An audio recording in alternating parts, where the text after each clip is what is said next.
Всем привет! В последнем видео вопросы в личку некоторые задают по поводу устранения стука в рулевой колонке. Сейчас попробую наглядно показать, как я это дело устранил. В принципе, все это делается быстро довольно-таки и недорого. Стучит у нас, как правило, либо сам карданчик, либо крепление карданчика. Сейчас я покажу на видео, где это находится и как все это запихнуть. Вот он, сам карданчик получается.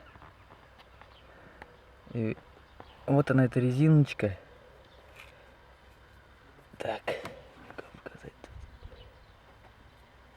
Вот она, резиночка эта. Вот я ее вставил.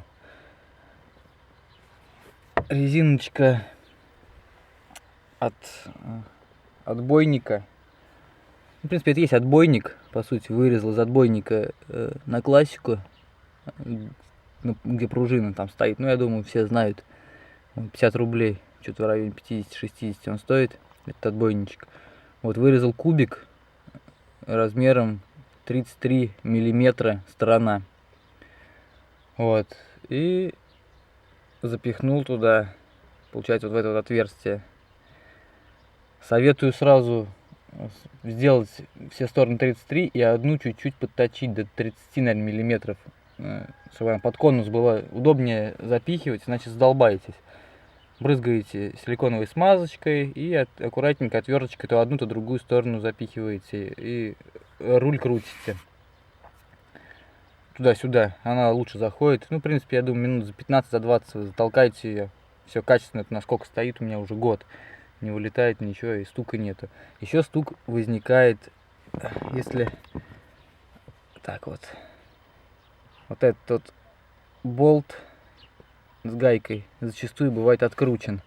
Не сильно, но откручен. В общем, лучше комплексно провести сразу устранение этого недочета, вставить резиночку и подтянуть прям максимально сильно вот этот болт с гайкой, это крепление. И, в принципе, грохот этот, при проезде мелких неровностей, он пропадает. Бывает, конечно, там остается у кого-то, но это уже точно не карданчик. Это надо дальше диагностировать, смотреть. Возможно, сама рулевая рейка, ну или может какие-нибудь где-то другие крепления. Но основная масса громыханий происходит именно вот и из-за этого. Ну, вот так вот можно устранить эту мелкую, так сказать, неприятность. Стоимость отбойника, ну, 50-70 до 100 рублей. Силиконовой смазкой и ВДшка, я думаю, у каждого есть. И руки. Ну все, всем пока.